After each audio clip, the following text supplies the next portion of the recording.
Hi foodie friends, my name is Chef Jessica Ann with Savory Experiments and mysaucerecipes.com, and today we are making my famous Greek pasta salad. It is a winner. You won't believe how many 5-star reviews it has and how easy it is to make.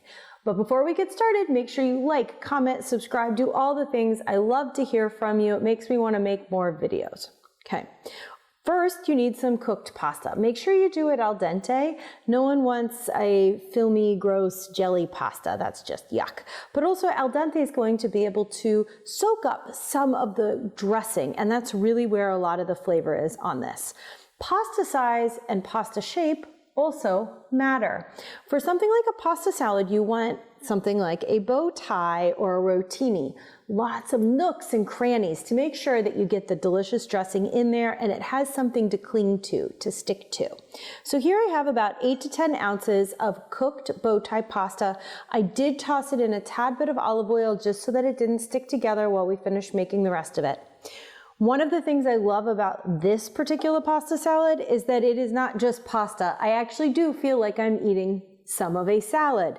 Here we've got red bell peppers, seedless cucumber, although even seedless cucumber seems to have seeds, right? Flat parsley, sliced black olives, tomatoes, and there's red onion hiding under there, but I can smell it, so I know it's there. The beauty of this is that you can use as much or as little of all of these ingredients as you want. And if you have a couple of things just in the vegetable crisper that need to go, throw them on in. Odds and ends are welcome in this salad. Okay, so I've thrown all of these in. I can smell the red onion. They're very pungent today. I'm gonna move this aside to make this super easy salad dressing. The salad dressing is a Greek salad dressing. It is an emulsification, and we're gonna make it in a mason jar. Emulsifications are tough because it needs to have the oil and the vinegar, which don't typically play well together, which means it needs to move around with a lot of veracity to get them to coincide. They kind of knock, I visualize as they're knocking into each other like this, right, until they kind of go whoosh and become one. Doing it in a mason jar can give you that veracity by shaking it. You can also use a whisk if you've got some great whisk techniques, blah, blah, blah. Techniques. You can also use a small food processor or a stand blender, like an immersion blender. Okay, we're going to start off with a little bit of water to give it a base. That's about 1/4 cup of water. Of course, the oil, I'm going to use a good olive oil here, about 1/4 cup of olive oil as well. So this is a pro tip. When I make this salad and I make it ahead of time, I make double the amount of salad dressing. And the reason is that that pasta, the al dente pasta, is gonna soak up a lot of the salad dressing, and by the time I'm ready to serve it, sometimes it looks a little dry. So I make double the amount of salad dressing, and then I save half of it to put on the salad right before I serve it. Okay, that was 3 tablespoons of a red wine vinegar. Red wine vinegar can be used. You can also use white wine vinegar. I wouldn't do a balsamic in this one, but an apple cider vinegar would be great. About 2 tablespoons of honey. Honey and Dijon mustard are 2 ingredients in emulsified dressings that help them stabilize and continue to stick together long after you've done the chemical part of that of shaking it. Okay. Now for the herbs, I am going to use dried herbs. Feel free to use fresh ones if you want. It's about 1 tablespoon of dried oregano. I am going to put mint in this today, which is one of my favorite ways to add a little bit of that, what's that flavor to it? Okay, and dill, all fabulous Mediterranean flavors.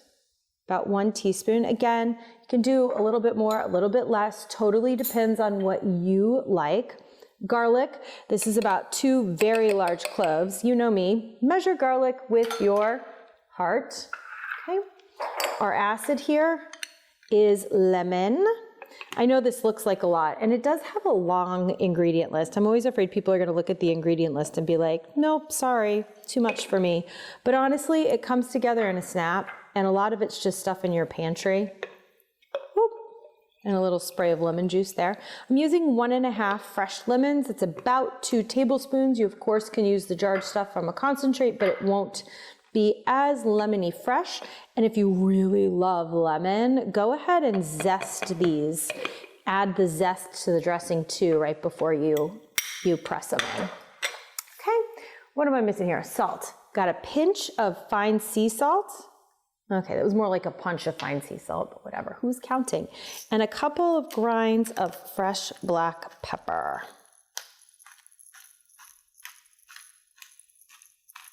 Perfect. Okay, where's my lid? There it is. Get that right on there. This also means I have to do less dishes, which is always nice, okay? And shake. As you can see, it's coming together. The oil and the vinegar are not separated.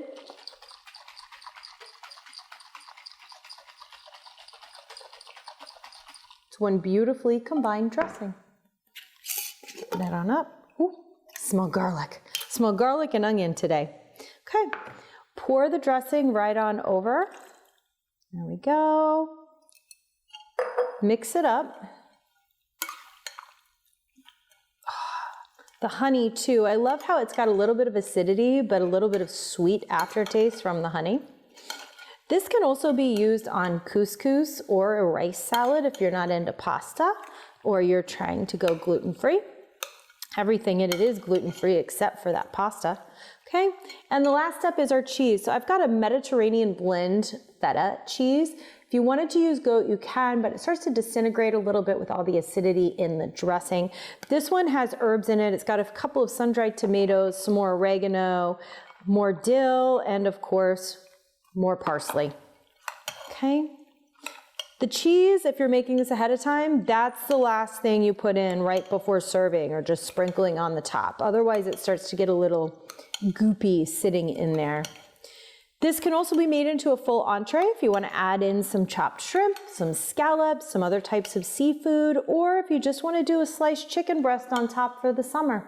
It's a great side dish, entree, very versatile, and as you can see, long ingredient list, but super easy to put together.